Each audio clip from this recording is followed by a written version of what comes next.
आप भी बनारस गए थे? हाँ। जी जी, कैसा लगा बनारस? बहुत सुंदर, बहुत सुंदर। या यस, आई फर्स्ट टाइम? लव्ड, या that was my first time. And अब उसके वहाँ जाने के बाद मुझे ऐसा लगा मुझे मथुरा जाना है, मुझे यहाँ जाना है। I am constantly telling him that इतने सारे रंग हैं हमारे ही देश में और वो हमने कभी एक्सप्लोर ही नहीं करे हैं, बिकॉज वो बचपन से वो बात होती है ना, देश के बाहर जाना है, देश के बाहर जाना है, वो हमारे दिमाग की बात फंस चुकी होती है। अरे यहाँ गए, अरे वहाँ गए, कभी आसपास देखने का सोचा ही नहीं। So I think now the first time when I went to Banaras, मुझे लगा यार ये तो इतना कल्चर रिच जगह है, there is so much to give, there is so much to learn, and I wanted to see more of it. So I extended my trip. I had to still leave, but I still extended it by a day. And now I kept telling him that we have to go to Mathura. I want to see more of this. I want to see what culture can literally give us. So yeah, what culture can literally give us? yeah. तो बनारस के culture से मिला क्या आपको? बहुत कुछ, I mean I feel like when you, मतलब हमारा ना दिमाग, हम क्रिएटिव लोगों की कैटेगरी में आते हैं ना, तो when you are writing different characters, when you are experiencing different characters, when you are experiencing different colors, when you are going into a street and you are seeing how people are living, or how their day is going by, or what is their normal day to day routine, or how is it that they look at religion, or how is it that the way they talk, you take back all of it with you. I totally agree. Yeah. Firstly मैं ये भी सोच रहा हूँ कि जो लोग non creative है उनके लिए भी कुछ कुछ ट्रैवल एक्सपीरियंसेस बहुत ज़्यादा माइंड एक्सपैंडिंग हो सकते हैं।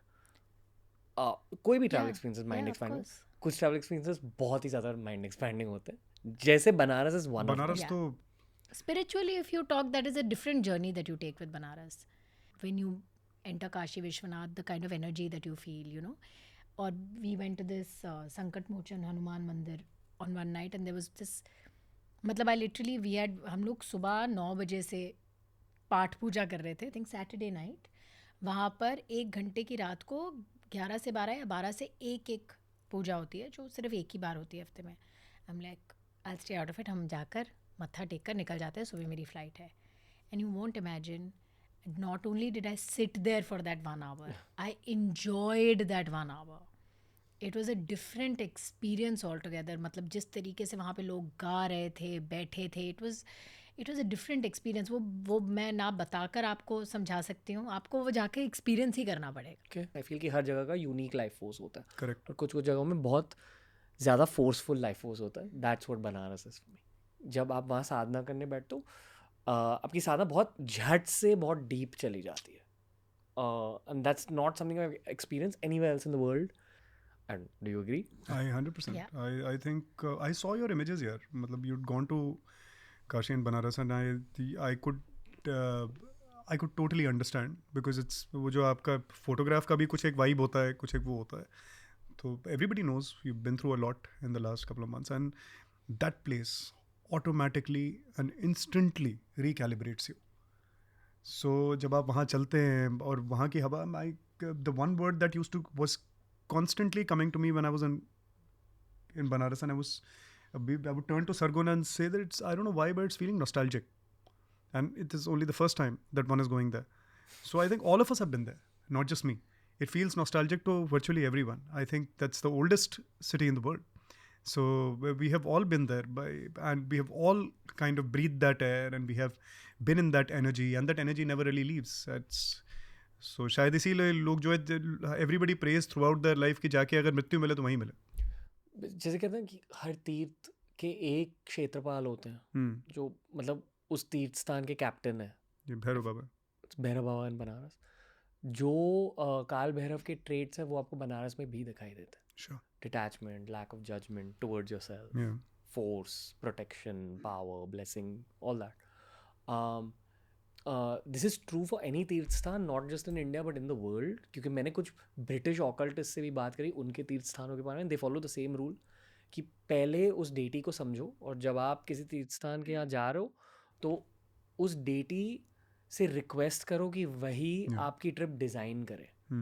आई फील कि जब आप वो इंटेंशन के साथ जाते हो तो एक्चुअली वो डेटी आपकी ट्रिप डिज़ाइन करते हो, और जो लोग आपसे मिलते हैं, जो एक्सपीरियंसेस आप एक्सपीरियंस करते हो, ऑब्वियसली उस डेटी की एनर्जी होती है उनमें, but it gives you exactly what you need also. तो मेरा रिचुअल ये है कि मैं काल भैरव मंदिर जाता हूँ पहले, और फिर उनसे पूछता हूँ कि I want something, you give me something dad, and फिर वहाँ से मैजिक स्टार्ट होता है. Sorry to go on this rant. No, it's all beautiful insight. So more than welcome. आप नॉर्मली पूजा पाठ करते हो? हाँ, normally. Do you ask anything for your husband? I think over the years prayer change होती गई. Over the years पहले prayer छोटी चीज़ों के लिए, छोटी चीज़ें मतलब कि पहले prayer more attached to materialistic चीज़ें थी कि इतने की सैलरी मतलब इतने का पर डे हो जाए, ये शो मिल जाए, इस शो की टीआरपी आ जाए, ये इंसान उसे साइन कर ले. You are always in that one this thing, and then your prayer evolves, and then you realise कि this is not what will give him happiness. When he is happy he will achieve it automatically. So the prayer also reversed. The prayer went towards his happiness and everything else will follow. आप ये मानते हो कि external world becomes a reflection of your internal world? Yeah. Absolutely that. One more romantic question. आप दोनों के लिए ये सवाल. हाँ, okay. तो एक दूसरे से मिलने के पहले आपको याद है कि आपके इंटरनल वर्ल्ड में क्या हो रहा था? How आप, and I'll tell you what perspective I'm asking this from. बहुत सारे यंग लोग ना ड्रीम पार्टनर को अट्रैक्ट करने की कोशिश कर रहे हैं through manifestation, law of attraction, ये वो. मेरी लाइफ का सबसे बड़ा लेसन यही रहा है कि पहले खुद के अंदर की दुनिया को फिक्स करो, बाकी सब हो जाता है रिदम में, लाइफ के रिदम में. मेरे भी बहुत सारे दोस्त हैं जो कहते हैं यार मुझे ऐसी ही लड़की चाहिए, मुझे यही, मतलब वो ये करती हो, वो ऐसी हो, वो वैसी हो. और मैं अपने बहुत करीबी कुछ लोगों को जानती हूँ जिन्होंने अपनी ज़िंदगी में इतना पिन पॉइंट मांगा कि उन्होंने कहा, फॉर एग्जाम्पल दे सेड कि काश मेरा हस्बैंड जो है वो give me a random this thing कि उसकी कपड़े की दुकान हो और उसकी कपड़े की ही दुकान वाले के साथ शादी हुई. लाइक इतना perfect fit, but that perfect fit didn't end up being a perfect marriage. So that's what people are doing. They are looking at the 10 things they think they need from a partner. But that's not how a relationship works. It works when you're open for somebody to walk in and maybe fix your traumas, whatever you have. Maybe walk in and say, okay, let's align. You become the yin to my yang. And let it be a partnership. The problem is that हम आज की date में दूसरे बंदे की कमियां accept ही नहीं करना चाहते. Everybody wants the perfect person. They look at, when you ask me this question, you are thinking that Ravi is perfect. He is not perfect. I am not perfect. But we are looking at, हम लोग सिर्फ एक दूसरे की अच्छाई ज़्यादा देख रहे हैं तो वो ज़्यादा बढ़ रही है. अब मैं बैठकर यहाँ पर बोलना शुरू कर दूँ कि तो ये करता है, तो ये करता है, तो ये करता है, या ये मेरे बारे में ऐसा बोलना, ऐसा भी क्या करता हूँ मैं? अरे बड़ी, like I can say 2 things but like they are so small, like it doesn't matter, they are frivolous. So I feel कि गॉड को ये एक लिस्ट देनी बंद कर दें. कह रहे हो कि स्पेसिफिक्स मांगो ही मत. हाँ, maybe like invite a person who will make you happy, that's it. It doesn't matter what the specific is then. इनके आने से पहले आपकी लाइफ में क्या चल रहा था? देवी माँ बताइए.